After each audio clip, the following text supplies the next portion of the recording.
You know that feeling, right? That burning, gritty, just plain tired sensation in your eyes after spending time on your phone or computer? It's so frustrating.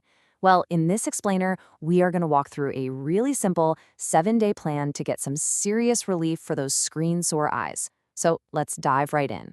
Let's just start here because this is so important. That feeling is not a weakness. You are not being dramatic. It's a completely normal human response to the world we live in now. And you know what? We're going to figure out how to handle it together. First things first, we have to reframe this whole problem. This isn't about you just getting older or needing to tough it out. Nope. Screen strain is a mechanical issue. It's a totally predictable result of a few specific forces at play. And the great thing about a mechanical problem, it's fixable. Okay, so it really boils down to these three forces that kind of team up against your eyes. First, you've got focus fatigue. Basically, our eyes just have to work a little harder to focus up close as the years go by. Second is the blink drop. When we're staring at a screen, we just forget to blink as often. And when we do, they're often these little half blinks. And third, these hidden amplifiers. You know, the fan in your office or the air conditioning vent in your car. They're quietly making everything drier. It's a real perfect storm for discomfort. This quote just nails it, doesn't it? The author talked about squinting to read subtitles instead of just taking 10 seconds to grab their reading glasses. Sound familiar? It's a trade we make all the time without even thinking about it. We choose a tiny bit of convenience now for a whole lot of discomfort later. Just recognizing that pattern is a huge first step. Now hold on, before we jump into the fixes, it's really important we do a quick, respectful self-check. We need to be sure we're talking about regular screen strain and not something that might need a doctor's attention. So let's take a quick look. Think of this as your quick little guide. Take a look at that left column.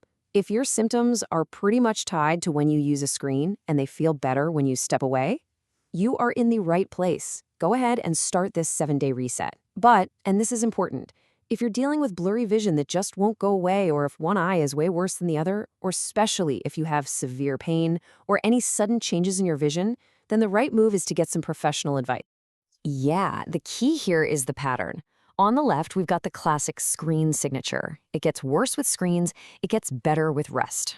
Simple. On the right, though, you have the red flags, things that are sudden, severe, or really one-sided. If your symptoms sound more like what's on the right side of this chart, it's time to check in with a pro. Okay, so if you've been nodding along and thinking, yep, that sounds like me, let's get to the good stuff, the solution. You've probably heard of the 20-20-20 rule, but we're not going to treat it like some vague suggestion. We're going to treat it like a precise protocol, because how you do it is what makes all the difference. Here are the 3 non-negotiable steps. Number 1, every 20 minutes, you look at something about 20 feet away. Simple. You're just letting your eyes relax their focus.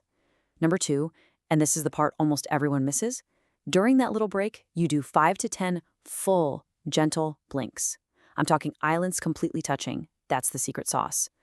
And 3, you have to use a timer that you'll actually listen to. Seriously, willpower is not a strategy here. A system is. I absolutely love this line. A timer is not a sign of weakness. It's infrastructure. It's brilliant. You're just building a support system for your eyes, making success kind of automatic instead of having to rely on remembering to do it.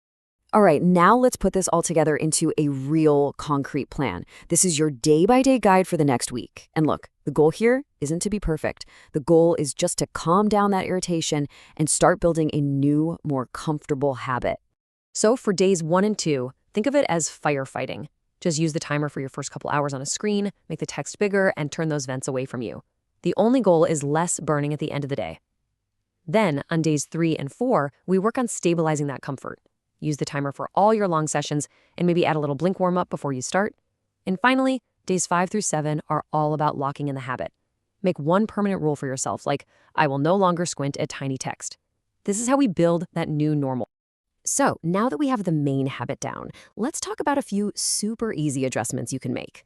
Think of these as force multipliers, little changes that are going to dramatically boost your results. Seriously, if you take only one thing away for this whole section, let it be this. Make the text bigger before you lean in to read it. This one single habit reduces that focus fatigue, it stops you from tensing up your neck and shoulders, and it solves the problem before it even has a chance to start. It's a game changer. Here's a little 90-second audit you can do literally right now. First, bump up the text size on your phone and in your web browser. Just do it. Second, turn your screen off for a second and look for glare. See any reflections from windows or lights? Just tilt your screen a little bit till they go away. And third, balance your screen's brightness with a room's light. You really want to avoid that bright flashlight in a dark cave look. Okay, so we've covered the why and the how. Now it's time for the what. The next minute is all about going from just learning to actually doing. We're going to take one simple, concrete action right now. That's it. This is step 1. Pick up your phone, look at your watch, whatever you've got, and set a repeating timer for 20 minutes. Don't wait. Don't say you'll do it later. This single action is the foundation for this whole system. Do it right now. I'll wait. Just let this idea sink in for a second. Comfort isn't some mood you just hope to be in. It's the result of a system of intentional breaks, better blinking, and a smarter screen setup. You build a system, and I promise you, the comfort will follow. So, I'll leave you with this question. We've just laid out the whole blueprint for a system of comfort. We know the timer is a fantastic first step, but what's the first lever you're going to pull today to start building your own system for happier, more comfortable eyes?